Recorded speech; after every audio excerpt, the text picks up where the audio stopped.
Unsolicited advice. What's up, everybody? Welcome back to another episode of Unsolicited Advice. I'm Jacob Zobrist. I'm sitting with Paul Bonasera.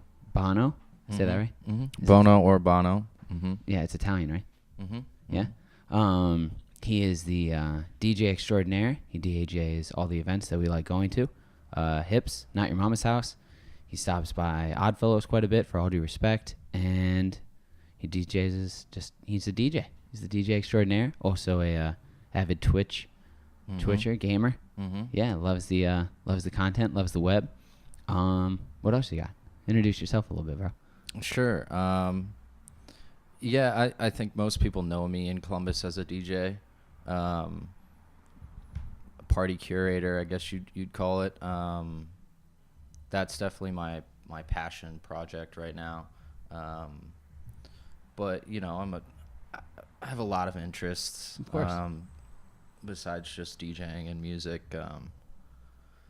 real outdoorsy. Less now that I live in the city, you know. Yeah. What do you mean outdoorsy? You like camping and stuff, or you like just hiking? Yeah. I went to summer camp as a kid, and for about 9 years. Like each summer for 9 years? Mm-hmm. Where at? In Maine. Oh, nice. Weld, Maine. Real small town. You know, right in the middle of the woods. Yeah. Is that where you're from? No, I'm from here. Okay. My family's from here. That's a dope summer camp up Maine, though. Yeah, it was 8 weeks long, so it's like a full summer, basically, and that really shaped me as a person for sure. Yeah. When did you start going? Like third grade, fourth grade? I think I was 11. So what grade are you? Damn, that's a long time to go away when you're a little kid for like 8 weeks. Yeah, I was afraid to do sleepaway camp till like I think 8th grade. I was too chicken shit to do it. I did like Akita, which is like what was it, a 3 or 4 day camp in, I don't remember where it was, somewhere in Ohio. Yeah. A lot of kids from my high school went there, and Central Columbus, a lot of kids went to Akita. I think I must have been probably 9 or 10 when that started, and then you upgraded to. Yeah, well, my brothers, I have 3 older brothers. 2 of them went to sure went to camps called Kewaunee in Maine. My uncle went there when he was a kid, and he kind of passed it on to us. Yeah. And it was just a really dope place. It was like, you know, in the middle of the woods on a lake, surrounded by mountains. It's beautiful. You know, you just you could go on trips. You know, had all the sports. Like a kayaking trip one weekend. Yeah, you could do kayaking. You could hike a mountain. Bow and arrows and stuff like that. Mm-hmm. Guns. Yep. Archery, riflery. Oh yeah, that's the shit. They did install a climbing wall too, about halfway through my stint there, and I did a lot of that. I was a counselor there. Yeah, I was about to say, if you're going for 9 years, you probably started to be a counselor. Mm-hmm. Yep. Nice. Yep.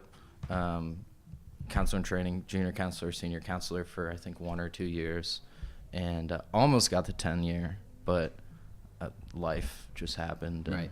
Wasn't able to go back, but Kewaunee is definitely a big part of me that not a lot of people know about. Yeah. You know, like I said, a lot of people know me as a DJ and a music guy, and I guess that is the persona I kind of create online. Right. So I get it, but I like to tell people, you know, I'm not just that. Yeah. I'm not just that. There's more to this onion than just DJing shows. Exactly. Yeah. And all of those things kind of helped form my confidence and ability to be able to do the things I do now, and really helped shape me. But nice, man.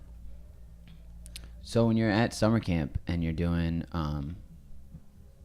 that's an interesting thing you bring up that a lot of people don't get to hear about it, because, well, one, if I see you, I either see you and you're working, or I see you and you're not working and we're just kind of drinking. Mm-hmm. And there's only so many conversations you can have, and this is what Columbus, I think, kind of cultivates almost. Mm-hmm. Is it's cool to be able to go get coffee with somebody, or a lot of us are doing all these weird things like podcasts or whatever. But like for the most part, you don't really get to tell. It's kind of face value now with the Instagram. Oh, you do a lot of gaming on Instagram and you do a lot of DJing on Instagram, so that must be what he does. Mm-hmm. Right. And it's a weird little like I think it's called a parasocial relationship that you gain with somebody is like, oh, he just does this, and that's all he must do. Yeah, I think I like to say, you know, we have some friends that are, I guess I call them like club friends or bar friends. Right. And they do become very, very good friends. But it's in that one ecosystem. It's in that one ecosystem, yeah. And sometimes I like to try and, you know, break that down as much as possible and talk about family life. And I hate small talk. I hate it. Yeah, I hate it it's too. It's the worst. Yeah. And some people are like weird, like I'll just right off the bat just go straight into like, what's going on? Like, you seem off. Like, right. And, you know, I can see them sidestep and not talk about what is really actually going on. Yeah. But other people, you know, open up and become, I don't want to label it, but, you know, become really, really good friends, and you get to know each other on a deeper level. Not saying that the other friends that no, but sometimes you walk up on somebody and you see them and they're in that, and you catch them on, they do want to answer and they do want to talk, and maybe it's a quieter night at the bar, and maybe it's not a Friday, it's more like a Tuesday type situation, and you actually do get to link up and actually get to know each other a little bit, which is nice. It's a good night when that happens. For sure. I think more people need to do that. You know, we are drinking and having fun and trying to, and in that space, you're trying to, you know, forget about all the bad stuff that's going on and just have a good time, which is good. And that's escapism. And that's a lot of the reason why I throw the parties I throw, is just to escape and throw yourself into the music and just dance. You know what I mean? And that's cathartic in its own way. Right. And can be therapeutic and super fun. You know what I mean? Always a good time. But yeah, I think it's good to really deeply connect with those people as well, not just on that level, but on a deeper level. It's always good. If we since you did bring up the parties though, can we talk about hips for a little bit? Because hips is my fucking my vibe. Hips is my favorite thing. Let's promote the shit out of it. Can I cuss? Yeah, you can cuss. Okay. Yeah, hips is my vibe, and it's because it's intimate, right? What does it stand for? Heartfelt, intimate, and passionate selections. Right, exactly. And there's candles lit in there on the stage, and I've had some of my like favorite moments over at least the summer, and then this winter was harsh. Yeah. And so the dancing wasn't as, I mean, summer's a different story always, but there's just this like community, and it's all pretty much R&B driven music, so it's never too, you know, much of. There's not too much pretentiousness going on at hips. Because if you're dancing to R&B, you're dancing to dance. Like you're dancing to like kind of almost make love a little bit. And it's this vibe that's just hard matched by like an EDM show or like a rock show or maybe like a straight hip hop show. It's very almost hip driven. You know what I'm saying? It's all down in the hips. Yep, it's in the name. Yeah, it's exactly. Yeah. I actually didn't come up with the name. I have to give it up to one of my buddies. You might know him. I'm not sure. Hamadi Rose. He runs Black Ice. No, I don't know. Really awesome party. One of my favorite parties in the city. Where's that at? He normally does it at the Summit. Okay. It's a safe space for LGBTQ plus people, mainly, but everyone, obviously. And it's just really, really fun. I probably dance there more, like, harder than any other party. Black Ice. Black Ice or Build by Noel and Chris and where's that at? And never heard of any of those parties, unfortunately. They only do it maybe once every few months, like a quarterly thing. Yeah, and they book really cool. It's like, I guess you call it club music. Yeah. It's like housey? Really experimental club music is I guess what you call it. Club is basically comes from Baltimore club music, which has a certain beat pattern to it. Like all genres, they're derived from. Is RPM beat pattern? BPM is the beats per minute, but just like the pattern is how the kick and the snare are typically laid out, and hi-hats are a part of it too, but mainly it's how the kick and the snare pattern go in like 8 bars. Okay. Excuse me. And yeah, that party's dope too. But Hamadi actually came up with Hips. It took me a while to find a name. We were struggling with it because the name is very important for a party, especially this when we were planning this party. We knew it was going to be something special. We didn't want to just willy-nilly anything. Right. We really wanted it to be perfect. Yeah, curated, thought about. Yes. Heartfelt, intimate. Well, so he came up with Hips, and he was like, "You should call it Hips." I'm like, "That's perfect. That sounds awesome.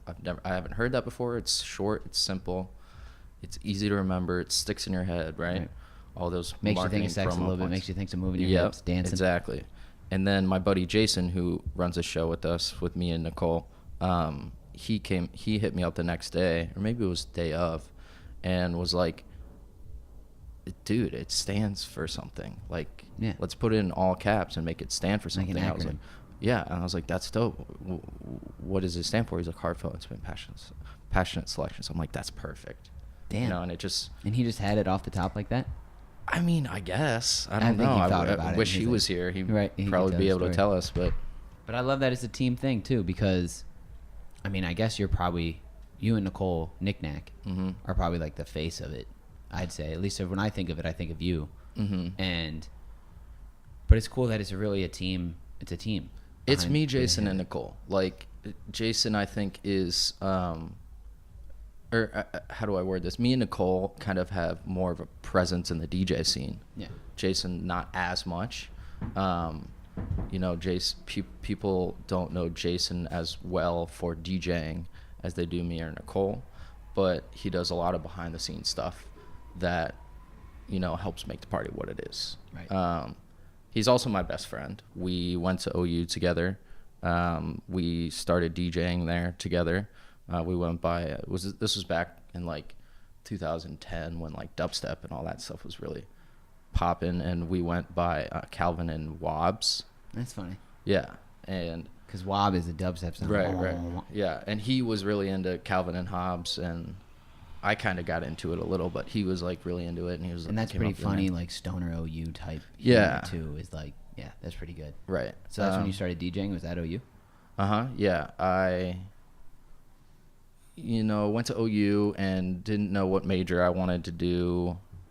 Was kind of unsure about where my life was going to go as far as, you know, profession and hobbies and all that. I just, everything was kind of limbo. Yeah. And I was like, you know, I really love music. I've always been into new and cool music and old music, but I never really played an instrument, you know, so it was like, oh, well, DJing just kind of made sense. And at the time, the DJing culture was kind of exploding. Yeah. Or starting to explode. With the resurgence of dubstep, I think it really kind of brought up a new light for it, because like there was the bands and then live music was everywhere, and then I think once dubstep and techno kind of hit the mainstream a little bit, house really music got up. really big too. Yeah, exactly, and it really and all the up. festivals like EDC and Breakaway, Numberfest, like those are all just local too. I mean, EDC is the biggest international dance fest. Like all the big ones. Is EDC in Detroit? No, I think I'm saying it right. I think it's EDC. That's like, I think it's overseas, or maybe it's Miami. I think they may move. I never really went to a ton of those big festival things. It wasn't really my thing as much. Yeah. Plus I was in college, so I didn't have the time or the money. But yeah, so that I just kind of started. I actually got really lucky and met a friend there, Bill Hines, who kind of took me under his wing and like showed me how to do everything, taught me everything. And that was really lucky of me, because there weren't a lot of kids that were nice enough to teach you everything, to do that, you know. Not a lot of people get that opportunity. He was really, really smart. And a lot of people like to hide their secrets too. Right. And that's kind of when, like, because it's competition. It was starting to get oversaturated, and people didn't want to help other people because they wanted the limelight. And we had a little duo too before me and Jason did. We went by. He made up this name, and it was just like a fun thing. I was like, I just felt gracious enough to be with him doing cool stuff. It was we went by Candy Flip. That's pretty good. It was like, you know, drug culture. Yeah. Dubstep. Right. All that stuff. But yeah, that's how I got into it. Has that influenced your music at all? If you go into OU and doing the drug culture a little bit, does that kind of play a part in your life? I mean, I drank a lot. Right. I didn't do a lot of hard drugs. Because you always wonder about the DJ, right? Because everybody who's going to a DJ show, if you're going to see Candy Flip, you know what I mean? Or if you're going to Numbers Fest. Like, are they candy flipping right now? Right. Oh, yeah, exactly. And it makes you think of all these questions. But most of the time, for the DJs that I've found, they stay relatively, they drink, or maybe some of them get fucked up. But, like, I've talked to some, and most of the time they're staying sober.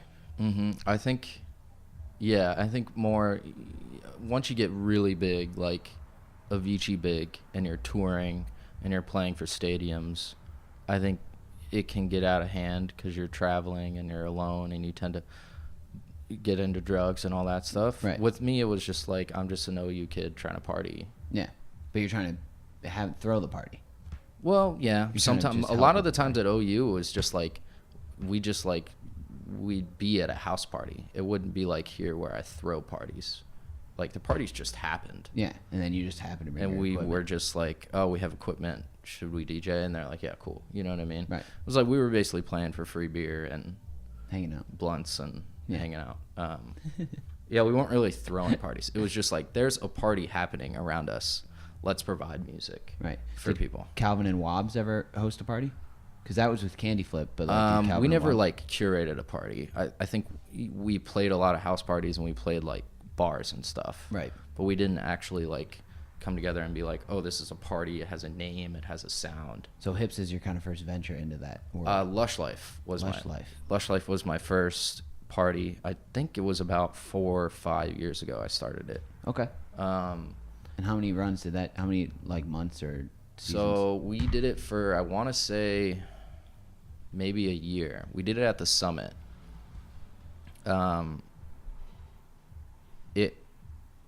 Lush Life is basically, we're not doing it right now. It's been on hiatus for a lot of reasons, but it's essentially, you know, inspired by the Selection sound. I hate saying that just because what is it? You know, we're not just trying to like do what they're doing. We're trying to do our own thing. Right. But what's Selection sound?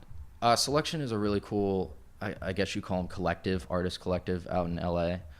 So their sound is it's hip hop, but it's very producer driven. So like we used to call it like SoundCloud hip hop. Okay. But now SoundCloud hip hop is more like the kind of top 40-ish Lil Yachty type stuff. Right. When SoundCloud first started getting big and that sound was getting big, that Selection style, beat driven hip hop sound, SoundCloud was more for the producers and less for the rappers, and it's kind of flip-flopped and because it was a place become more mainstream. It was a little bit more underground. Yeah, you couldn't. I mean, before you could blow up on SoundCloud, a lot of it was beat tapes by heavy producers who did get a couple rappers to put bars on. But like, you know, Nate Fox, who's Chance the Rapper, one of Chance the Rapper's producers. He's from Cleveland, and he dropped his beat tape, and Chance found it, and they had met each other before because like before Chance was big, it was like a small community. And I heard the beat tape on SoundCloud before, and then on Acid Rap, several of those beats were used on Acid Rap, and it was really cool. Is Juke Jam on that record? No, yes, actually it is, and Pusha Man too. Yeah, Juke Jam's sick. I love Juke that. Jam's on Coloring Book. Coloring Book. Okay. Right, so that one I think they made in the lab, but Pusha Man is on Nate Fox's, and he took it off SoundCloud now. But like, I remember hearing that because I liked trying to be in the scene of like local producers and rappers and stuff at the time when I was younger.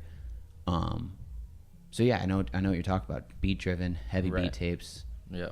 Kind of blew up on the beat thing for all the maybe musicians now, rappers at least, like Travis Scott, like real beats, heavy, not so much bars driven. Right.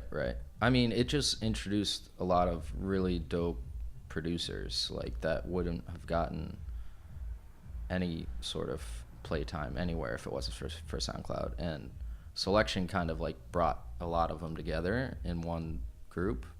You know, like Sango, Monty Booker, Joe K makes some slow edits, and now Joe is doing like his Beats One radio every month, and that's doing really well. And we just went out to LA to see their Selection Experience festival.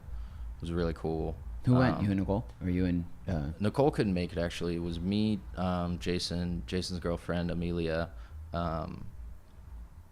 Monique, good little crew. JT, Deasia, and Austin, or Ozzy. And so this group of DJs put together a full festival based on the Selection group, like Selection. It was like a selection. No, it's like a collection. So it's a collective. It's a Selection collective. It's like it's a collective of just mainly producers. Gotcha. Yeah. Do you produce music? I do. I haven't been as much recently, just because, you know, Hips and Your Mama's House. Not Your Mama's House and all the shows and working and. Yeah, you've been working.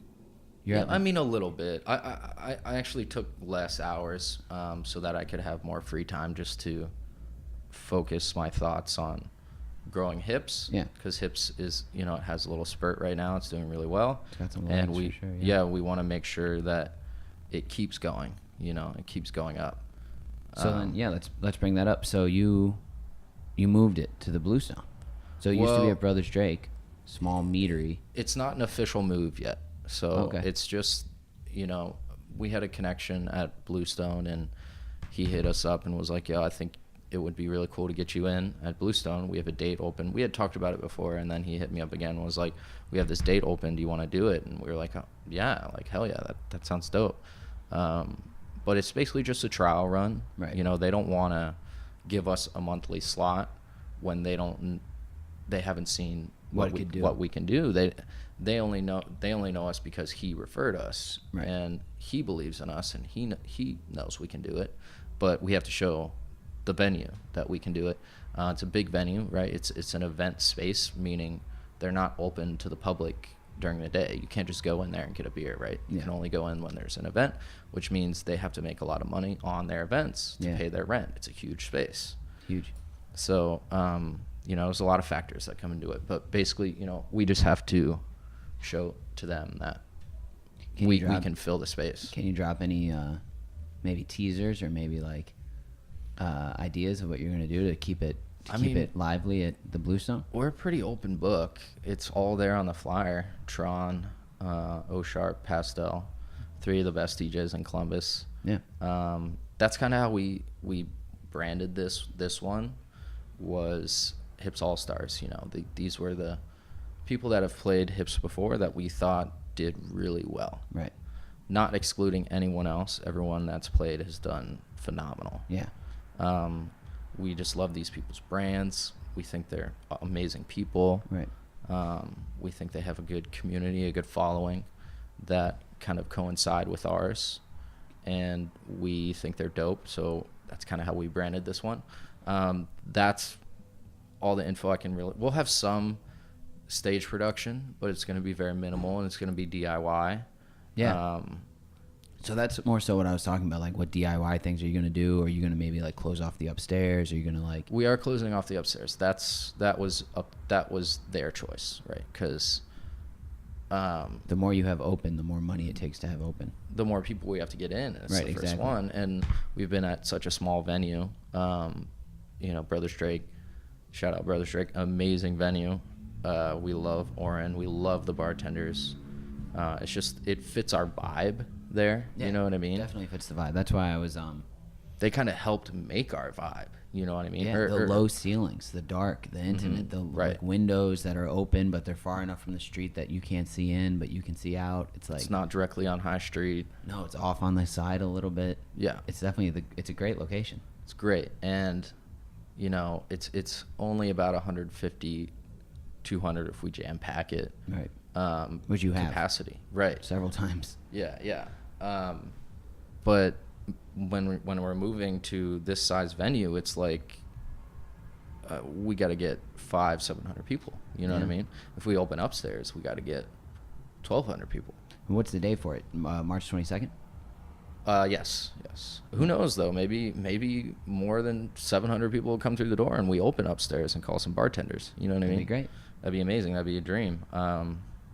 Yeah, bring your friends. I will. I'm gonna bring the team will be there. The team will be there and be lively.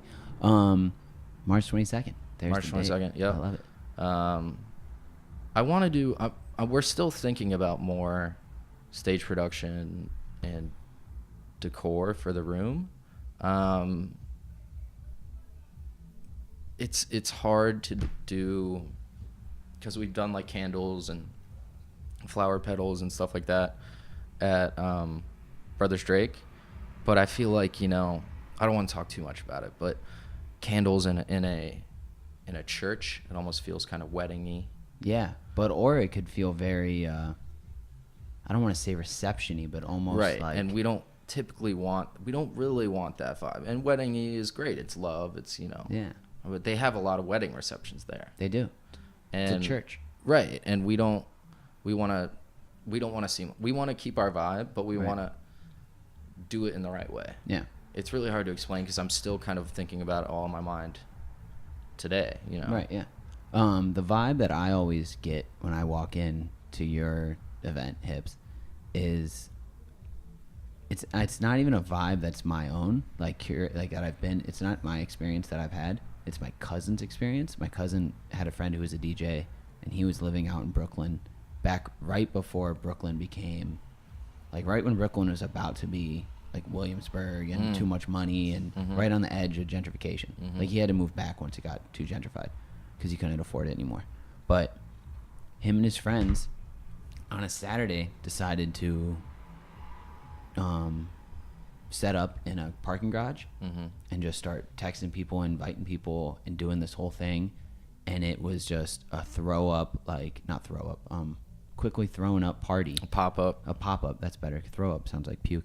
But like a quick pop-up, and it was like the music rolls in there. You know what I mean? Because the low ceilings and the concrete and everything, and the vibe and the heat and the rhythm. And there was a summer day, and that's always and I always wanted to go to that party because he told me that story when I was like a little kid. Girls were there and blunts and drinks and all this stuff. I'm like, damn, that sounds fucking awesome. There's a parking garage. Yeah, so it's like no rules, like a house party, but not really. Yeah. And so anytime I walked into Hips in the summer like that, I'm like, oh, this is my parking garage party. Like this is the vibe I always wanted. It's like grimy, but it's not grimy, but like there's a grime to it. That's like, it's like organic. You know what I mean? It's like a house party still. Yeah, it does have that vibe. Dancing, fun, but like a house party where you don't know who is going to be there, which is cool. Yeah, especially at first. I didn't know anybody. It was really fun. The people make it that way, I think. Yeah, and obviously, you know, the music and Brothers Drake and just the vibe there.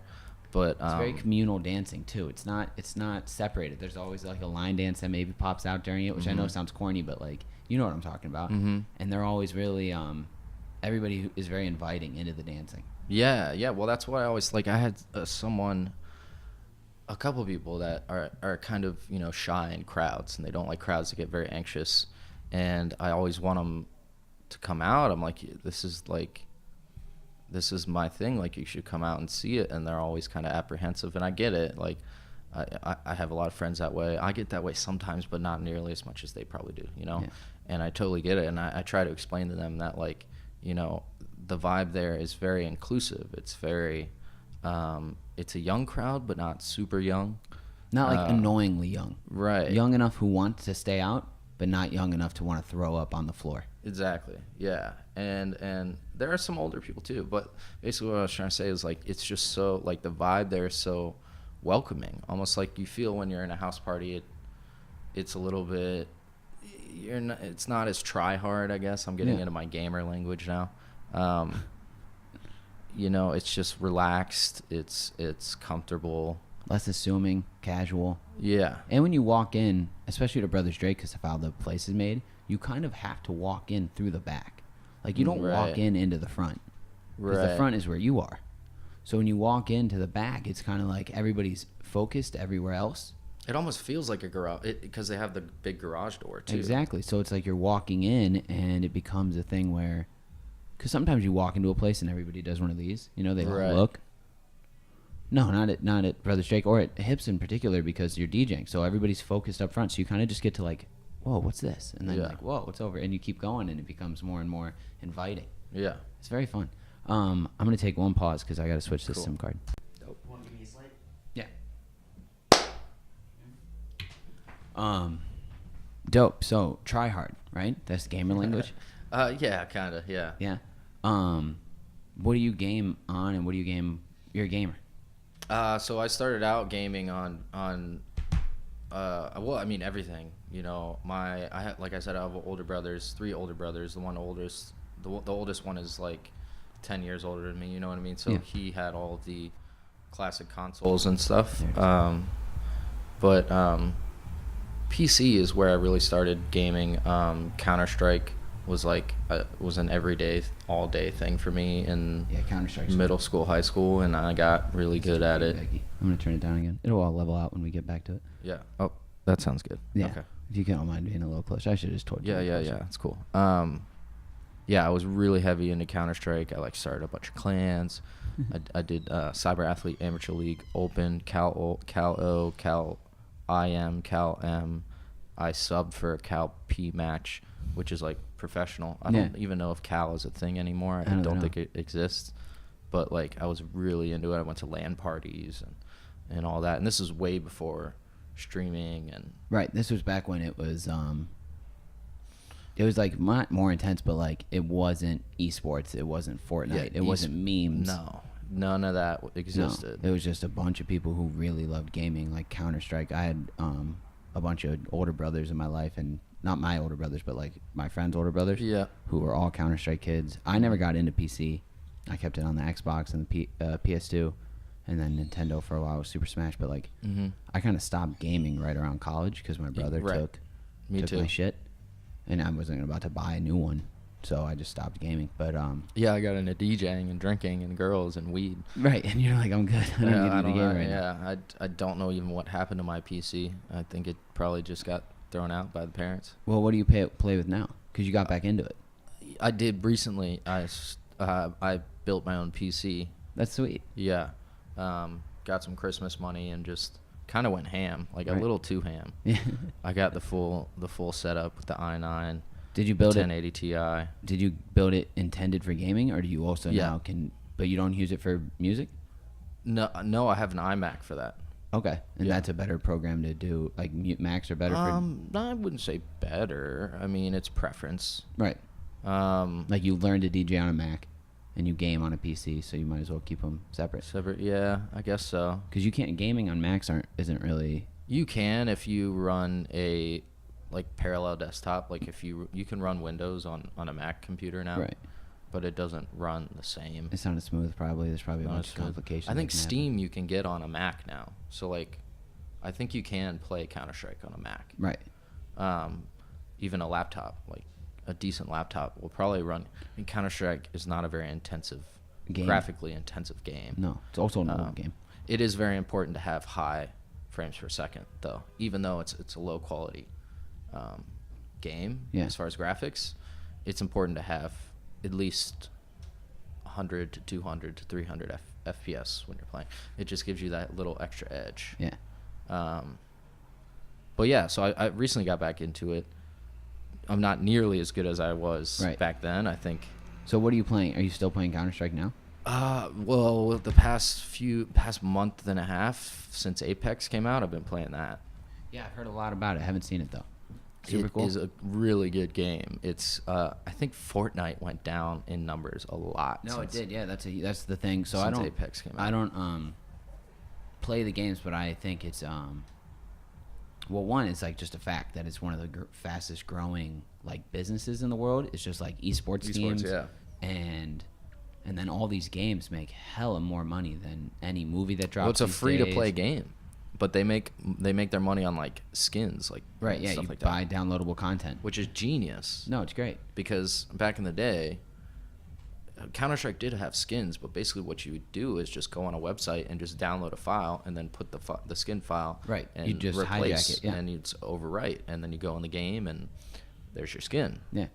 And you paid $35 for the game, and that was it. It was one payment, $35, And you could play forever. and you could play forever. But And now if nowadays you wanna it's get- like you download the game, it's free. But if you want to get these other little cool things, you can spend hundreds of dollars. Yeah. You know, so think about. You can spend. There's Think about people who those numbers. spend $10,000, $8,000 on iPhone games, Yeah. Clash of Clans, Yeah. Sims.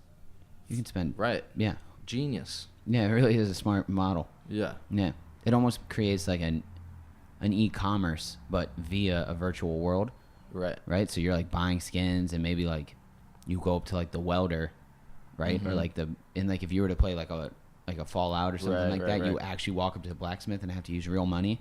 Right. Yeah, that'd be some crazy shit. That's cool too. I haven't seen that.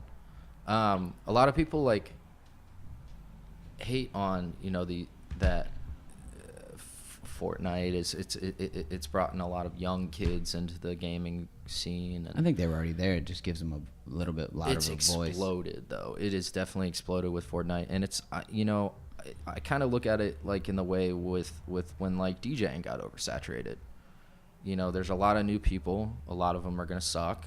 And a They lot don't of them know aren't going to stick around. They don't know the culture. Blah blah blah. There's a lot of bad things that come with an influx of people, but there's a lot of good things. You know what I mean?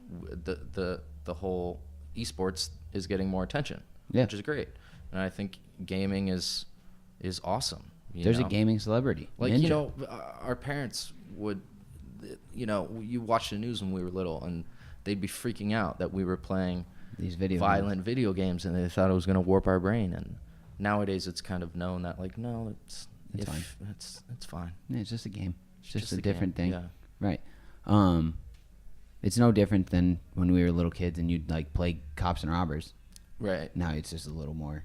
It's just a little cooler. And Right. Fortnite's almost cartoonish. Is Apex like that, or is Apex a little Less. More, yeah. Yeah. Is it a little more like PUBG? Yeah, it's got a different look than PUBG. PUBG and Counter-Strike are very I don't even know how to describe the look. Almost like realistic, but Yeah. like video game realistic. Like Right. Call of Duty 2 like. Right.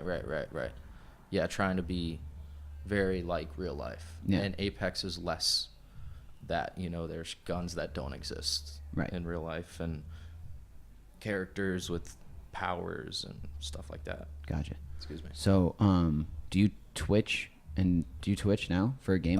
So I like I said, I bought the PC. I bought a like $700 PC from some kid who was upgrading and buying a new one. Started playing on that. It worked fine, but I was like, I want a beefy one. I want a nice one. So I spent some money and built a really nice one. And now I use the first one I bought as a streaming PC. Okay. And then the other one as the gaming PCs. Right. So all the streaming, like you use OBS, it doesn't take up the CPU power on the gaming PC. It's just I basically take the image or the video and send it to the other computer and then stream from that. Yeah. So it's Makes really, sense. Yeah. You're using two different. Yeah. But I haven't been doing it recently. I think I did maybe like a few streams, and they were like test streams, and I couldn't get the audio right. And I never really, I think I got it, and I played Counter-Strike for like an hour. Right. And then kind of stopped. My heart wasn't in it. Yeah. And it probably felt weird. It's really daunting stepping into Twitch as a new streamer and having 0 viewers for an hour. It's really hard. Yeah, it's really hard to get a community on Twitch. You have to be, you can't just be good at the video game. If you're only just good at the video, you have to be really good at the video game. Right. If you're okay at the game, you have to be entertaining. You have to be entertaining in some way, whether it's you're good at the game or you just have a cool personality and people like to watch you. Right. Or you're like a hot girl. Yeah. Yeah. There's a lot of hot girls on Twitch. Yeah. Yeah, playing video games. Some of them are cool. Some of them are not cool. No, I bet. Yeah, but the guys too. Yeah, exactly. There's a lot of douchebags on there too. And I think that's another reason I'm learning about the whole gaming world is because of content, and I'm just like obsessed with content and the idea that like now you can't just be a gamer. You have to be a personality while you game. You can't Yeah. just be a funny, like a good photographer. You Right. have to be like a great Instagrammer, making stories, going live, doing Right. all these things. You can't just be like a stand-up comedian anymore. You have to have YouTube clips. You have to have, like be good on Twitter. You have to Well, do this is so the thing much with the now. internet. I think is people think it's changing a lot of things. I don't think it's changing a lot of things. I think it's bringing to light stuff. You know what I'm you know what I'm trying to say. So like even in business, right? If you're extremely intelligent, you can do well in business. Yeah. Or maybe you're charismatic and you're not a genius, but you're extremely charismatic and you know how to talk to people. You're going to do well in business. Well, I think it's the same with the internet, If it's like I was saying with gaming, like you're either really good at the game and kind of entertaining, or like just at least pleasing to watch and wow, this dude's amazing, or like this dude's hilarious. Yeah, and you're like authentic and you're real. He's not amazing, like he's not a professional gamer. No, but I'm not watching to watch him play Apex. I'm watching to watch him play Apex. Like I'm not watching him to play Apex. Right. If that right. made sense. You know what I'm Kinda- saying? I know what you're. They're going coming for. in for Paul. They're not coming in for the game. Right, and that was kind of weird because I don't like that Yeah, as there's much. probably a lot of gamers, maybe you or one of them, who just sit there and game. Yeah. They don't make commentary. Yeah. Like all of a sudden you have to be your own esports commentary team. And I've watched so many Fucking videos exhausting. that like explain all this stuff and so I have the knowledge going in, but it's like even when I'm trying to do that on my first stream and I'm trying to like be entertaining and it's to no one, it's just kind of like, oh, this is like disheartening a little bit. Right. And I don't have, and it takes a lot of time. I mean, if you really want to be a Twitch streamer or a streamer of any kind, you have to put in hours. Yeah. You have to put in at least 5 days a week for at least 8 hours. That's a lot of time. It's a lot of full-time time. job. That's 40 hours. It's a full-time job. Yeah. I don't really have that time right now. Right. I think I could, but I'd be taking a lot of time away from Everything else that you care about. Yeah, other things. But it's still fun sometimes just to like dip into. I mean, I can still do it. I still have the streaming set up. I can do it at any time. But I'm not ready yet. I want some things to Calm down. and kind of plateau Right. and be consistent. Which is I hard think for like anything, yeah. I think like even if I did it 6 months ago when we were just rolling hips, just boom, boom, boom, boom, boom, Yeah. and they were all great, and we're Phil Brothers Drake, and that's great. I don't have to do a ton of work Yeah. to do a hips. I just have to book someone, You drop the date and it's pretty drop much the date, ready get to the go. flyer, and we're good. Yeah. But now with this little move, Yeah. well, not official move yet, but with this change, So when you say it's not an official move, because you've brought that up twice, I just want to clarify. It's not going to be there every month. No, This is no. just a special event, HIPS, yeah. March 22nd. So we didn't at do the it this Bluestone. past Saturday, which is second Saturday. Right. Trying to build a little bit of a hype for March 22nd. Right. And then At the we'll Bluestone. be at the Bluestone, March 22nd. Same price, $10. Buy tickets online. That's tight. I did not know it was the same price. That's cool. Same price. We'll have hard tickets, like print tickets, that will be $10, and then online you can purchase pre-sales right now. They're 10 with like a little service charge. Yeah. We actually brought down the service charge a little bit just to kind of make it better for everyone. And then I think at the door it's probably going to be 15 at the door. That makes sense. Day of, which is still That's a fine. great price. Yeah. A lot of people thought we were going to do 20, but yeah, I mean, it's just local DJs. Eventually we want to bring on some bigger acts, Right. Especially some of the selection people From LA, which would be cool. Yeah. There's a lot of talk. I won't say too much, but yeah. Back to before you divulge all your secrets. You started twitching hips. Yeah. You live streamed a couple hips. Yeah. How many did you live stream? Like 2 of them? I think it was maybe 2 or 3. And so what was that decision and why did you want to do that? I was kind of just like, why not? Right. You know. So you didn't pair it with a game though. It was just something you No. could check into on Twitch. Yeah, it was for the people like out of town, family who wanted to see that can't be there and want to like see what it's like. Right. Yeah, it was just kind of like a why not sort of thing. You know, we have the equipment to do it. Did anybody check into that one? Oh, I think we did 2 or 3, and they got around 25 views, Right. which But- isn't crazy, but it was cool. It's definitely cool. Yeah, To it was- live stream a DJ event is There's definitely a couple different camera angles going on. One on us, and then we had one real high up, so you could see everything. Yeah. And then we had the direct audio, internal audio, going into it, as well as like the mic was plugged in. I think the mic didn't work on one of them, But so like you didn't. So you just couldn't hear the crowd. No, you just heard the music. You just heard the music. and you just saw everything. We were working out a way to get, because we have like a live mic we set up that does record the crowd, for mix purposes. Like we'll put out the live mix. We just put out Mike Dow's live mix. Unfortunately, Bard didn't record properly, but he is working on just like kind of recreating it. And Yeah. we'll have that one up soon. But on Mike Dow's, I think that was the best one. We had the internal recording, right? And then you mix that with the mic recording of the crowd. So Yeah. you kind of mix in and out, like when the crowd starts to respond or react or Is singing get loud or or- singing, yeah. we kind of bring that in. I like that. And it takes a while to edit it because it's an hour and a half Set. set. Yeah. But How? we were working out a way to do that live too, where you can get that audio into Like you could have just like, so you'd play So a Drake song and we'd all sing the chorus, and then And when you you'd cut hear. through, you play it again, and now it's all of us singing. Well, you would hear the crowd and you would hear the internal, and they'd be playing over each other. Yeah.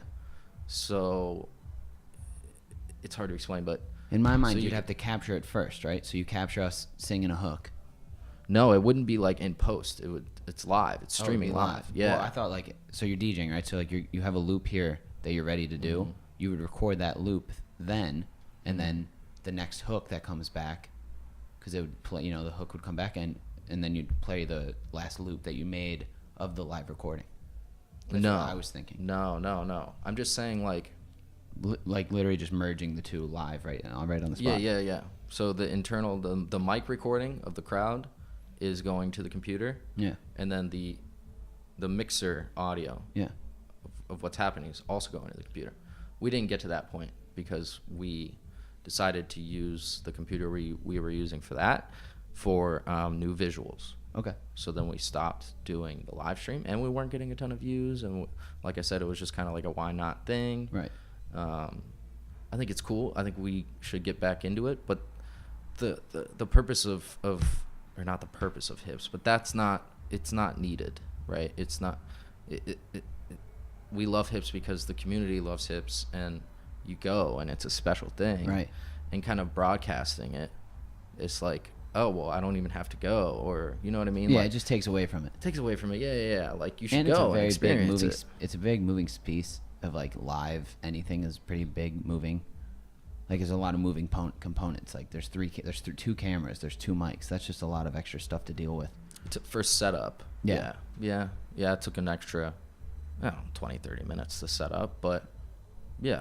Can you take that content from Twitch and edit it? No, so a lot of the music we play is copywritten, Oh, right? so So you couldn't even when put it it when on it YouTube streams anymore. live, they can't mute it, right? And Right. you're not breaking any laws when you stream it live. But the they call it VOD or vlog? I don't know. The video log, I think. Vlogging. Vlog. Right. VLOG. The vlog. Yeah, vlog. Well, it's basically like when you say vlog, like YouTube vlog, that's a little bit different than like a Twitch vlog. A Twitch vlog is like a past stream that was recorded. You can click on the clips and Yeah. see a past live Okay. recording, right? So you could see that, but a lot of the audio is muted Because it's all copyrighted. because it's copyrighted. Oh, See what I'm okay. saying? So it I mean, had to be a we live We thing. could take that because in OBS, the software, it does record the video. Yeah. So we could take that and line it up with our recording of our audio. Yeah. And then line it up and put it somewhere, but we can't put it on YouTube. Right. You don't It's even be able to copyright. maybe put it on like Vimeo or something. Vimeo maybe, but that's a long video. It's a I mean, 2, 3, 4 hour it's video. a 4-hour video. And then if you wanted to just do, we don't have to put the whole thing. So we've just put up Mike Dow's set, Right. hour and a half set on a site or Still something. really but long, though. still, like, why? Yeah, there's no real point. Why would I watch it? Right. Who wants to? I mean, I'd listen Listening to a DJ set. Right. Yeah. And you can. Mike Dow's live set is awesome. Where do you have those located? Like, where are the live It's sets? on our website under, I think it's the DJ Mixes tab. Right, and then you play it's on Mixcloud. Mixcloud. Mixcloud, yeah. Why not It's SoundCloud? like their copyright is a little weird. They might flag certain songs, and you might not Be able to put 'em on. Be able to put them on, yeah. Right. Mixcloud is pretty Loose with pretty it. loose with it, yeah. Do you have? There used to be a radio show that guy from who I was talking about from Brooklyn used to do, where it was a live, like DJ radio hour set, and they did it online. It was super cool. The Like website. Boiler Room. Like Boiler Room, yeah, exactly. Yeah.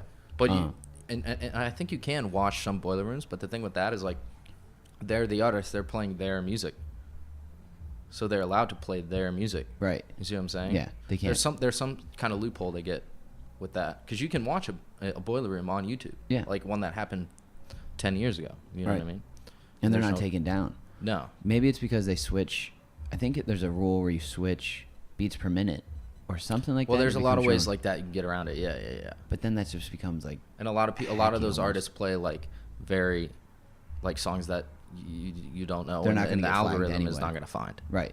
And that if anybody did report it, nobody's going to, because they're going to think it's sick that this is on here. Yeah, I don't think it's reporting. I think it's the algorithm, however they listen to the audio and figure out, oh, this is this song. Yeah. I think that is what gets in the way of posting on SoundCloud and Right. YouTube. But we don't need to do that. No. It's an event. Come see us. Enjoy it. Yeah. Yeah. Leave You it can there. listen to the mix though.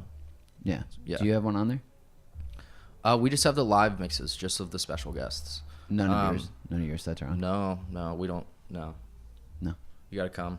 If you want to see. Well, I mean, because, like, me and at least in the past, we've always, not always, but more recently for a lot of them, done me, Jason, and Nicole. It's called back to back, right? So we can kind of flow on. We can go on a DJ for maybe 15 minutes, and then go out and talk to some people, or make sure that the visuals are good, or make can sure the host. sound is good, or get on the mic, or I really like trying to talk to people and just enjoy the party myself, Right. which is often hard to do. but it's cool that when- you've been when- able to get to that point. Yeah, when we're back to back, it's easy for us to just when you don't have a set, when you have a set, it's an hour long, and you have to be there for an hour, and you can't move. Yeah, you have to be working. You For have to now. be yeah. But back to back has just made it very flowy, very easy. Oh, hey, do you want to get on? I'm Yeah. gonna go to the bathroom. So do you guys make your set together then, the three of you? No, we just wing it. Really? Yeah. Nice.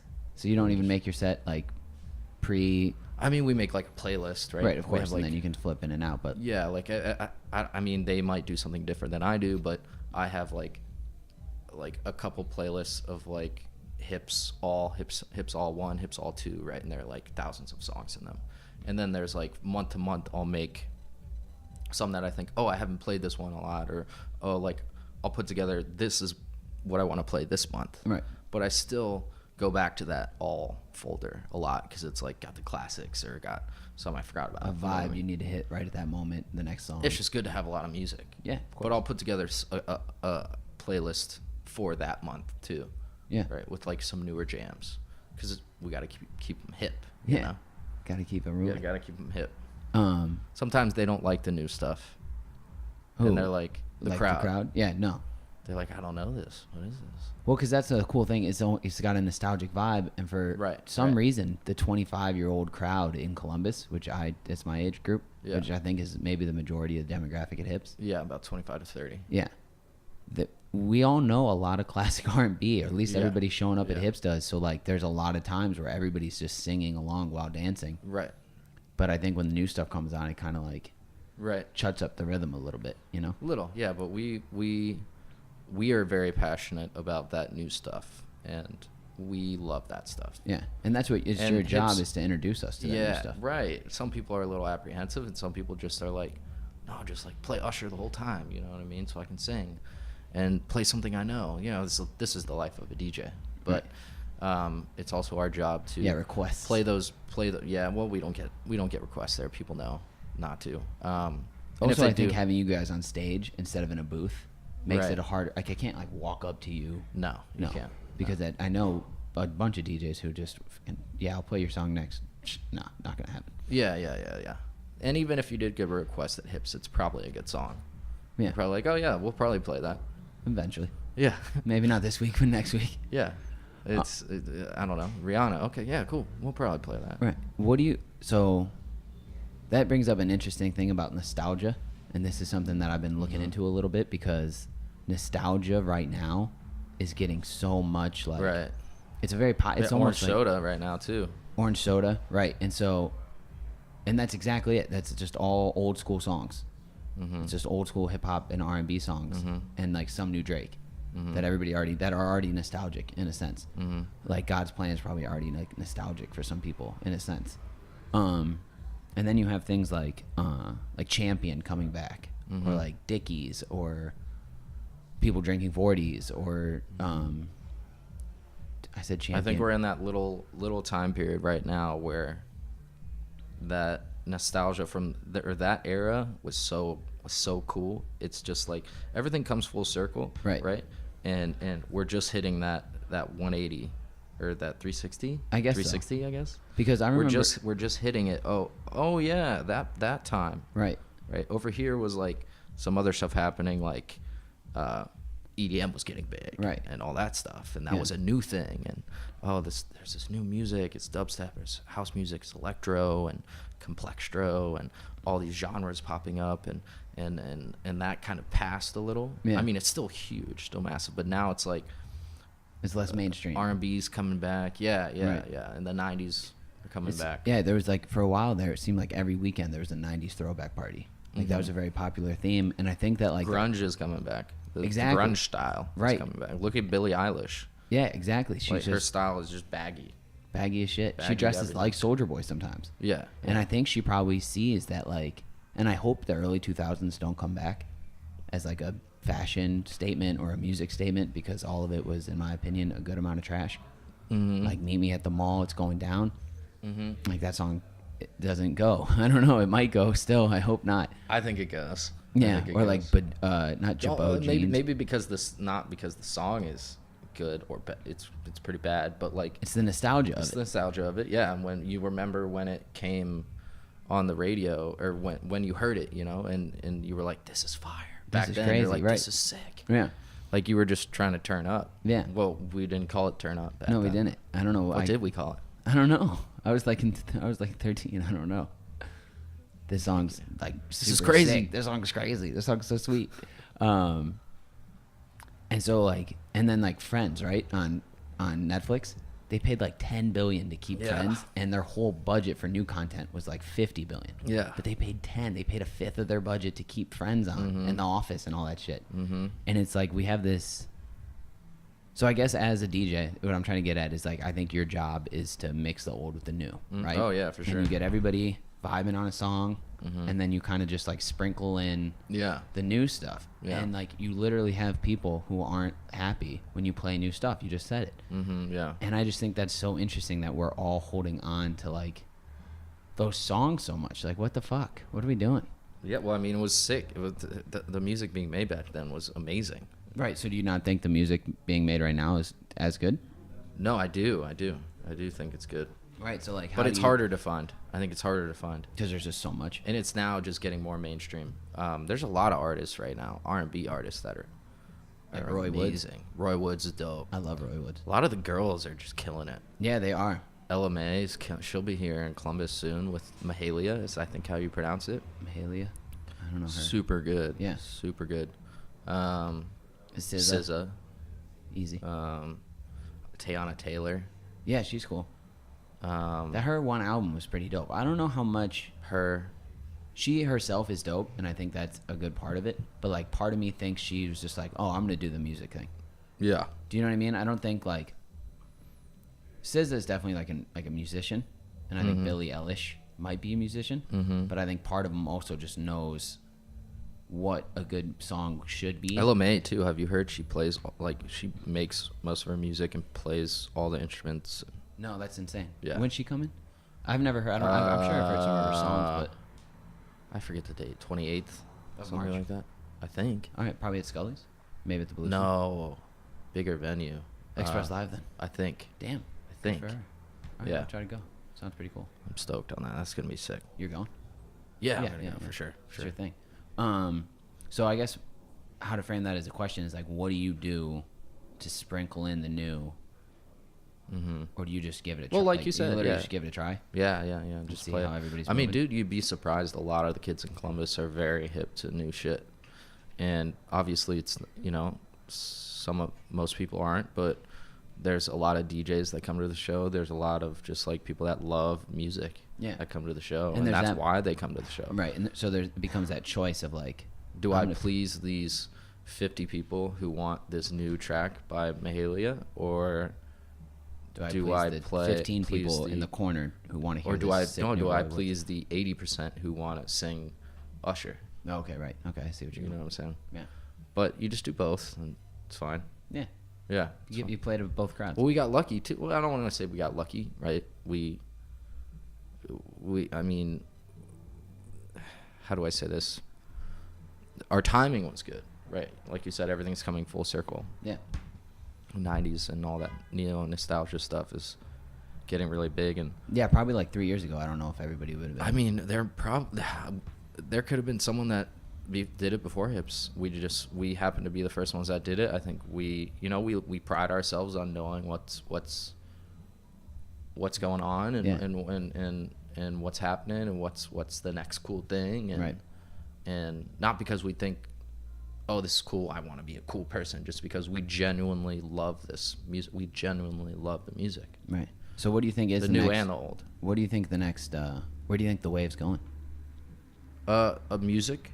Just and then maybe like the whole culture of like. So there's a lot of DJ parties right now, not only in Columbus but like everywhere. I see a lot Yeah. of DJ sets Most of going them on. are sick. I love them all. Yeah, I Like, mean, I haven't. There are other R&B parties popping up in Columbus too, and They're going. I fuck with it. Dude. Let 'em go, yeah. It's awesome. It's great, but like, so where's the pendulum going to swing next? Do you think? Because that's my question. Yeah, I don't know. You got me. I Yeah. don't know. I think I'm it's focusing on this right now. Yeah, might as we well got just something be good present. going here. Yeah, just be so. present. Try to make sure this Yeah. wave lasts as long as it does. Yeah. So away from hips and away from the R&B, Not Your Mama's House is house music. Mm-hmm. Yeah. And you do that once a month as well. Mm-hmm. Yeah, it's coming up this Saturday. This at Brother Saturday Straight. at Brother Straight. What does that entail? Where's So the we house music come from? Just your love I of mean, it? Yeah, like I said, we love the music. We love all sorts of music, not just R&B. I mean, R&B is a big love for us, but me and Nicole and Jason's not doing Not Your Mama's House. He'll still be a part of the crew, you know, Yeah. and he'll have a little say in what happens. But me and Nicole are doing Not Your Mama's House now, and we have a deep passion for house music. We love house music. Yeah. We felt like there was a lot of house music in Columbus, but not typically what we wanted to hear. Yeah. I enjoy all the house music parties. Shout out Comaco's. Shout out, Tilted. Timmy's House. Tilt Shift? Timmy's House. Midwest Fresh. What's the techno party at Summit? Head Cleaner. Where is so- Summit? I'm assuming it's on Summit. Cafe Bourbon Street. Oh, okay. Yeah. Right next to it, yeah. So there's a lot of house music parties in Columbus that have been happening for a long time, and they're all super fun. I love Midwest Fresh. I love them all. But they're very beat driven. They're very drum driven. Yeah. Like techno is, it's mainly just drums. It's just drums, and we have a deep passion for melody, and vocals, and more song. I always say we kind of play more songs than tracks. Okay. Excuse me. The DJs will understand what that means, but it's kind of like, a track is kind of a DJ track. It's a house or techno beat. It's a beat. Yeah. A song, it has Structure. a verse, a and chorus, hook, a right. bridge. You know what I mean? Has the whole thing. More melody, more harmonies, more notes almost happening. I don't want to say more to work with, but it almost becomes more of like a lot of those house parties, and I've been to them, get more like trancey, and you kind of get lost in it.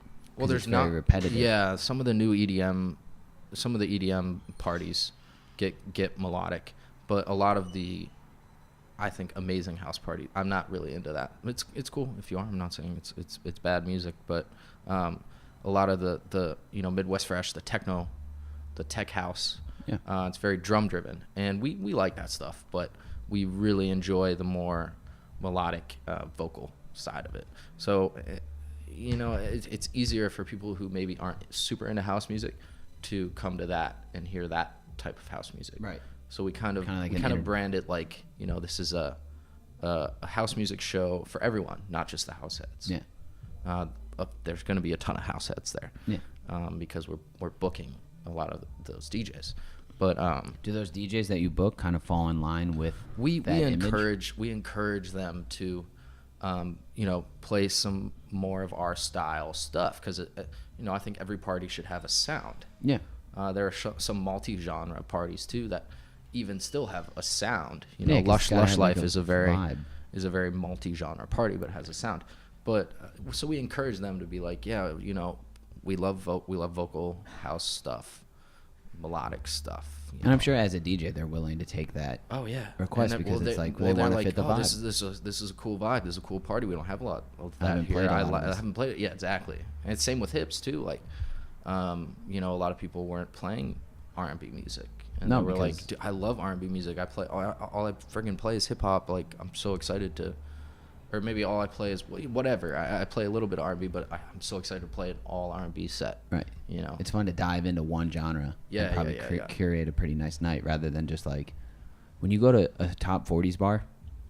Like on Saturday, I was paying.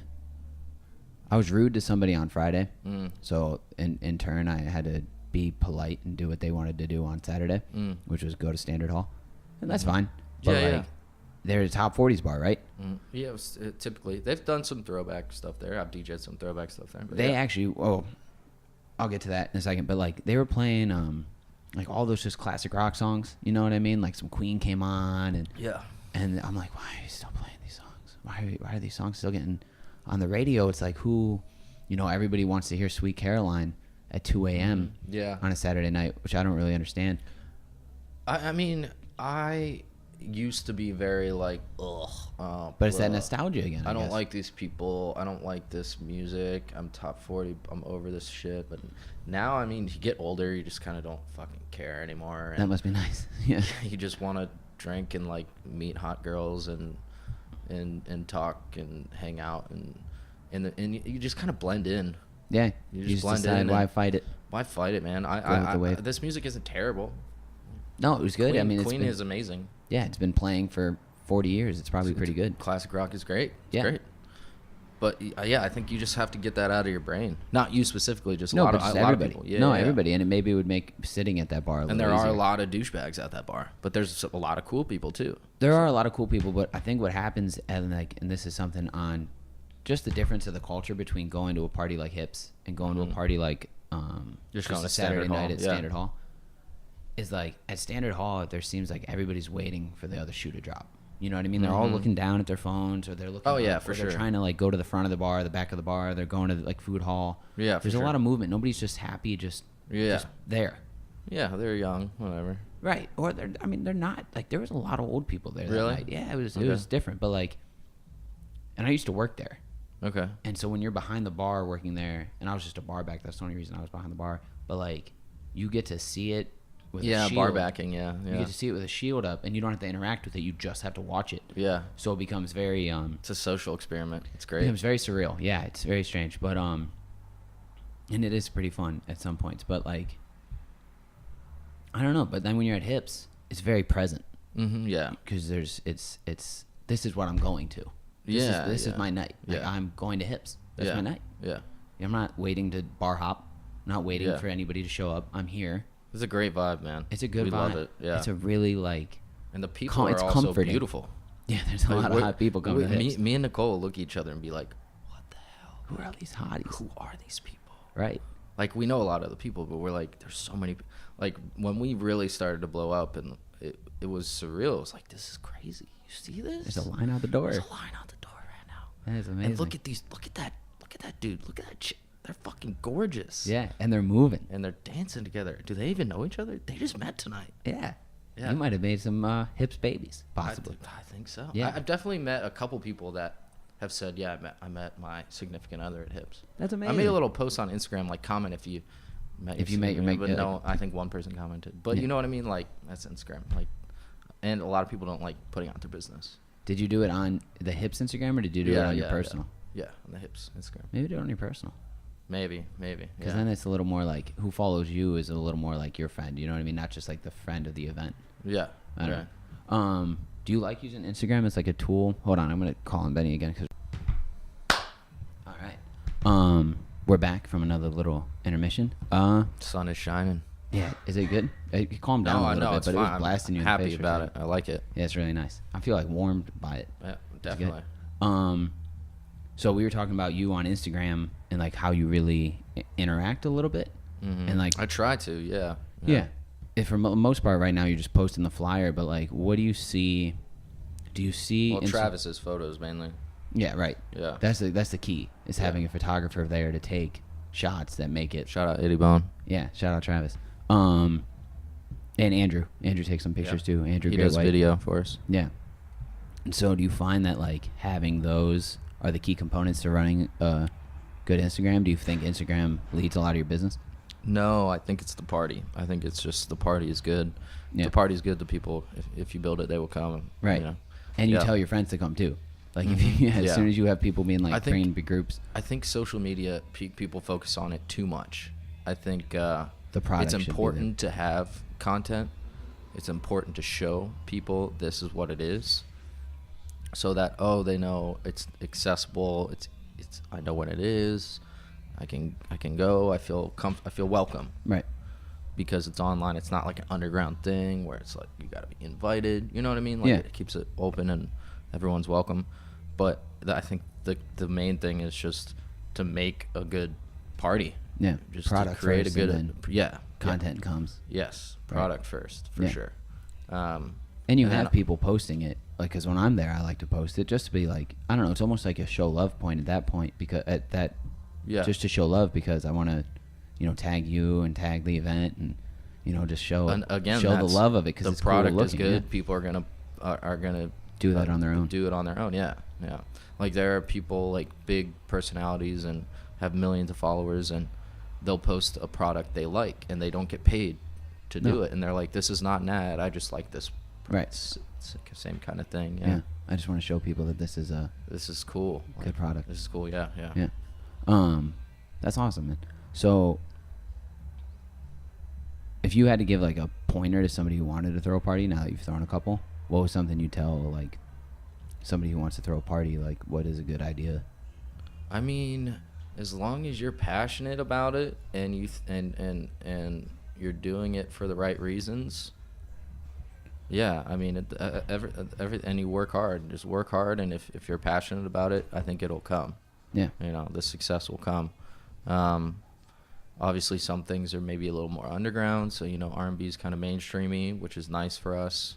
There is some underground R&B, you know what I mean? But, like, depending on what your idea is, maybe your success levels might vary as well. Right. Like, if you want to play a very niche hip-hop show. Like Black Ice is fairly niche. And Build is well. And it has a community that are super loyal. Right. Yeah, I think do it. Like, if you want to do it and do it for the right reasons. That's big. Don't do it just for clout. Don't do it just because you're bored and you want to do something. Like, do it because you want to. If you're really passionate and you really love something, and you think it's cool, that's when you should do it. Yeah, do it, and like put a lot of effort into it and work really hard and take it super seriously. Like, if you take it super seriously, you're gonna care. You're gonna care a lot about it. You're gonna care about the outcome. You're gonna think about those little details. Think about the details. Because it's usually in the details, like that the magic can really happen. Oh yeah. The small stuff definitely matters. Do you have like a don'ts? A Like a don't. don't. Like don't do this. Uh, Like an easy don't that people can just not fuck up and not do. You know what I'm saying? yeah. I think it's not a don't, but pay your artists. Yeah. Don't not pay your artists, I guess. What else? Pay your artist is huge. Yeah. One of my Oh, favorite- Sam Rothstein brought up a good point. He's always on his little live stream just like ranting. Not ranting, just talking. He's extremely smart, super Who's Sam awesome. Rossi? He runs hip-hop shows in town. Okay. So Pipeline is like his That's his- thing. his He baby. does it all around Ohio. I think Ohio mostly, but other places I think. He said make sure. I mean, he makes a lot of other points, but this is something he said recently was if you're putting on a party, make sure you say how much the party is on the flyer. Cost wise? Yeah, because like I've done, it was funny because like a few nights before that, I went to a party, and the flyer was very vague, Yeah. and it like had the name of the headliner, and like it was like very artsy, and which is cool. Do whatever style you want to do, but Yeah. just make sure the info is there for the people, because I got to the party, and it was like $15. I didn't even know the dude. Some person invited me, Right. and maybe it was on the flyer, but it was just hard to see. It didn't pop out very well. I didn't Yeah. see it very well, so I was like, "Oh, he invited me. I'll go check I'll it out." stop by. And it was $15, and I was like low on cash. And I was like, "Damn, that's like a lot if I'm gonna be here for like an hour." Yeah, You and know you're what gonna I have a mean? drink while you're there. And have a and- drink, and I mean, it ended up being a really cool show. So you went in. Oh and yeah, did I it went anyway. in. Yeah, I But went still, in. it's a I'll commitment support. that you got to know how much you're gonna spend in a night. Yeah, it's kind of a dick move. Like, Right. Especially when you can go to everywhere for free. Yeah, it's a dick move. Like, tell people how much the party is, and be proud that this is what the price is. Right. You know what I mean? Because I'm bringing you $15 worth of value. exactly Like at Hips, you're yeah. bringing more than $10 worth of value. 100%. Yeah. We thought we could go up, but I think 10 is good. Well, it used to be 5. I mean, it used to be 5. We went up, and we thought we could go up more. Yeah. And it's good to take those chances. I though. think we could go up more, but eventually. But at Brothers Drake, a small venue like that, I think 10 is perfect. 10's great. And Yeah. 10's like worth it. Like you're like, Yeah. damn, this exceeded value. Yeah. Which is always, it feels like you're getting I a think deal. 15, it's like, oh, I'm not. I kind of want 15 to 20. It's like, oh, I want to see like, like good. an out of towner like headliner. You know what I mean? For at least a DJ show, I mean, yeah, I would say 15 is like Yeah. almost maybe the cap, unless it's like some crazy. I mean, Hippie Sabotage is technically a DJ, and he was charging 40 Yeah. at his last at the show he just did at Scully's. Mm-hmm. I don't know, maybe someday. Have you done any out of town DJing? A little, not really. No. No. Where do you see the future of like Hips and maybe like Paul- Akron's doing a lot of shit. Shout out to Akron. Shout Akron out, has been kind of like on a shout little out to Detroit the vibe too. Session. My dude JT who runs the Session. Yeah. Theo is his artist name. They're him and Ozzy are doing, and Sway are doing crazy big things out Because there. there's some crazy big venues there that are like. Well, I don't really know a lot about the venues. I know they're in this cool spot that Ozzy told me about, where it's like above this family-owned grocery store. Yeah.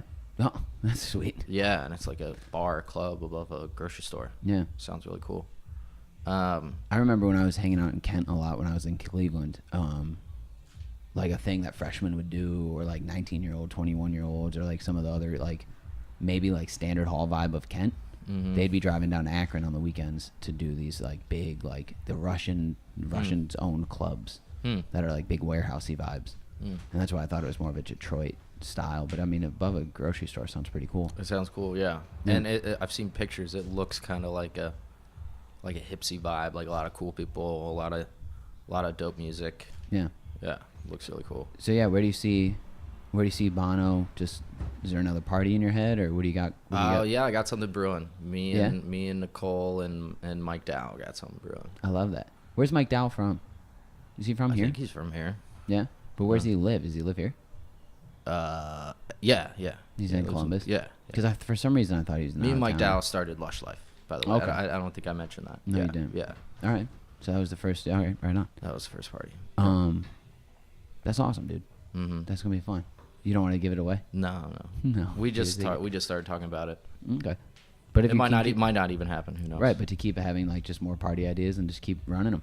Well, I don't want to oversaturate myself. I don't want to put, too many projects on the plate because then. Because at some point, though, I do see you a lot.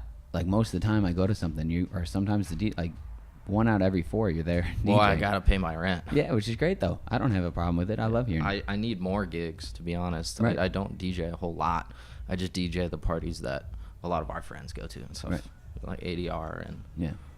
well, obviously my parties. Yeah. But I need more. You need more gigs. I need more Yeah. gigs because I don't work a ton at Nada.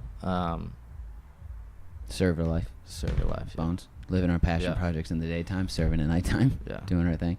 My I hate Tinder, but my Tinder bio is tacos and tunes. Tacos and tunes. It's not a bad. It's not a bad Tinder bio, bro. It's simple. No. Elegant. To the point, yeah. People love It's kind of tunes. mysterious. People love tacos. What is it? Does he make tacos? Does he make music? Does he just like tacos and music? Like, Yeah. It leads to questions. It Yeah, leads exactly. vague, ambiguous behavior. Ambiguity. Ambiguity. Thank There you, we sir. go. Yeah, very good. Well, that's great, man. I hope you get more gigs, and I hope you keep playing Mhm. your parties that you're playing. I just hope they get bigger. Thank I really you. love going to them. They're great. Thank you. Are If we you- already done? If you want it, if you want to Okay, rap. sure, yeah, no. I figured it was getting organically. Yeah, getting yeah, yeah. organically there. Yeah. Do you have anything you want to part Columbus with as your plug on? Do you have a plug? Come to Hips on March 22nd at the Bluestone. Yeah, Saturday night. $15. It's a Friday. It's a Friday. It's a Friday. Yeah, it's a Friday. $10 pre-sale, $15 at the door. $10 It's on the hard flyer. copy. You can hop in the DMs. Yeah, I'll drive it to you. I like the idea of a hard copy ticket. Yeah. It's Well, a- there's no service fee for the hard copy. So if you want to save $3, Yeah, and you'll we'll drop have it a off bunch- personally. Maybe if I like you. Yeah. There's if I'm bored and want to do something, get out of the house. Yeah. right. I'll come drop off a ticket. Yeah. But yeah, you can buy them online right are you now, gonna be pre-sale. Are you gonna be carrying around tickets around town? I will. Yeah. I don't have them yet. My my a good dude idea. has them. I just have to get it from him. I think he was out of town. Yeah. But yeah, I'll have them on me whenever I'm out, up until the show. But you can get them online, e-ticket online. I think your Have an name will be email. on will call. Yeah. You know what I mean? Just show them your ID. No and VIP it's- booth or anything like that. Just a normal thing. We haven't discussed it yet. I don't think so. Why would you? Yeah, I don't think so. Exclusivity is not the idea. No. Yeah. No, I don't think so. I mean, maybe in the future, if it does do really well, which I think it will, if it does really, really well, we can open up the Upstairs. the the upstairs, balcony. and then maybe make that like Wow. instead of paying, depending on the price, if it goes up or not, maybe you pay $5-10 more, and you get like a drink, and you can go upstairs. Maybe. Yeah. Yeah, Have a I nice mean, little booth. we don't know yet. This is all kind of up in the air. We just want this party to pop off. I think it will. I think it will. Yeah, I think it will I think it'll be a fun thing to do. for sure. And even if you just do it once, it'll be like that time you did it once, which would be fucking sick. Yeah, Which yeah. almost adds some romance to it, in my opinion. Yeah. Yeah. And that very well might happen, but Brothers Drake, will always be our home, and I think we need to move on from them, but I don't think we'll ever fully move on. Like, we'll probably have a little side thing there Right. if we do move Or like a to stop a in. medium-sized venue. Right. Maybe do it every few months, maybe do it every month, but it's like a performance-based thing, not a DJ-based thing. That's kind of something we were thinking about. When you say performance. Singers, rappers. Okay. But hosted Probably not by. rappers, but yeah, But hosted by, singers and like Hips. soul, R&B singers, stuff which like would that. be so lit. That'd be That'd be cool. amazing. Yeah. Yeah. And then everybody would still be dancing just to live music. Yeah. That'd be pretty cool. But R&B still. Of course. Yeah. Are there a lot of? That's a great question that I forgot to ask that I had in the vault. Are there any R&B Columbus stars that you like? There's some people. Yeah. Plug them away. Unless they're not worthy of the plug, which is fine. I'm intrigued by some people, but I don't want to shout anyone out yet because I don't Know what know they're how doing. I feel yet. I got you. Yeah. Some other people have told me like, "Yo, you really need to check this person out." And someone told me maybe a week ago. Someone told me you really need to check this person out. They have a big following, really good. I was drunk. I think I forgot. Yeah. But I know Columbus has like some really dope R&B performers. I just I haven't. know there's a couple haven't been bands who do searching them covers. out as I know much. a couple bands who do covers too. That often Yeah. play at Brother Strike. That would be cool because like Sad Boys does like they have like a emo cover band. Right. It might be cool to have like an R&B cover Yeah. band. But like a real soulful one. Like yeah, and they're like singing the classics and playing I think that'd be really cool. But Yeah. I don't know. Hoodoo does. It would be like a hoodoo, but it would be like. But R&B. Yeah. That'd be Yeah. cool. A cover band, but R&B cover band. Have you ever played it's- rumba? No, I love rumba. It's more of a I don't think they do DJs there, do they? I don't know. I don't don't so. think so. No, but a hips would be real nice at rumba. It's not. It's maybe 20 more people, probably the same size. I think so. We need to go up in size. We need to get and this has been a long time struggle for us. Right. We do apologize to people who, don't come as much because it's so packed in there and it's shoulder to shoulder. It is sometimes hard to dance. Yeah. The vibe is amazing. Obviously, the party's great still, but a lot of people are kind of like, it's just so packed, and they come in and they might have fun and then leave.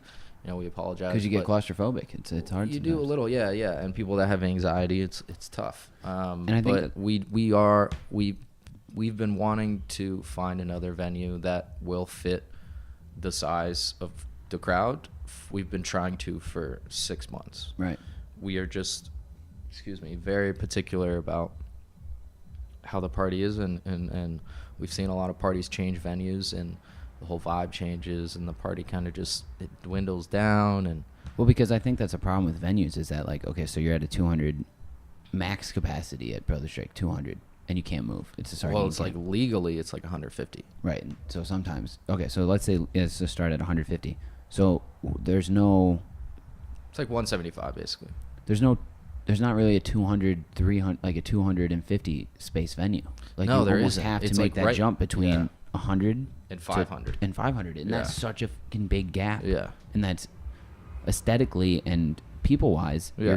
it's gonna feel from sardines to empty, Yeah, exactly. and that kind of also takes away from it because Exactly. a place that's too empty isn't right either. It's not right. There needs to be a 300. 300, yeah. Yeah. And I've Which I think I could try a little bit harder and find something. I think I get complacent sometimes. Yeah. And we have such a good thing, and I like I said, I love Brother Strike. I love their staff, and And just when the you start vibe, moving, like, and if you we're did- spoiled right now. Yeah. We're spoiled. We like a line out the door. It's nice. It means the product's It working. means yeah. it's working, and it's a good look. It's a great look. Would you do it at like a standard hall? I mean, their capacity is like 400, Fuck but no. like, no, you can't deal with those people. No. It's impossible. I don't want to do it there. So many people are like, you should do it here. You should do it. I'm like, fuck that place. No. Well, the only reason I I don't say want that- to do that. and But because- like, there are a lot of places I've been thinking about that, but I would have to kind of more like gallery style shit where I would have to get a bartender and You'd have I to staff. supply- You'd have I to staff supply- the event. yeah. which is fucking complicated. It's complicated, yeah. Or you could just say, oh, it's BYOB. But then it's a different vibe. I want to have a bar. We've need always that. had a bar, and I want to have a bar. Right. Yeah. Yeah, people expect things when you give them Things they expect the consistency thing. every month. They expect that consistency. Right, and then because it becomes a different party as soon as one category leaves. Yeah. Did you ever think, like, I'm assuming that if you did do it, where you bring your own bartender on, you bring your own alcohol, and you do all that, the margin for you would probably be higher. Yeah, we'll make more money on the bar. Yeah, you'd probably make a boatload. shit ton more money if you It's a lot more work. curated the whole thing yourself. Yeah, it Yeah. is a lot more work. It's different. It'd be a learning experience. Yeah, and it Sure. becomes a whole different party hat for you. Like now you're actually a fucking event thrower, Right. which is where that's a lot. Yeah. The dog's in here. I hear Poke. Hey, buddy. This is his spot. Yeah. He just It's his. pops We're in his space right Yeah, now. we really are. He holds it down. Hey, Derek. What's up, buddy? Well, it's about to be a shit show in here.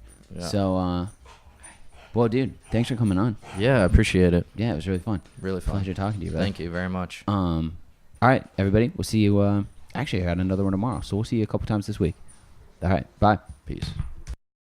We're sipping coffee, you're in my front seat. Please tell me what's going on in that mind. I've known you for a long time. I'm not always right.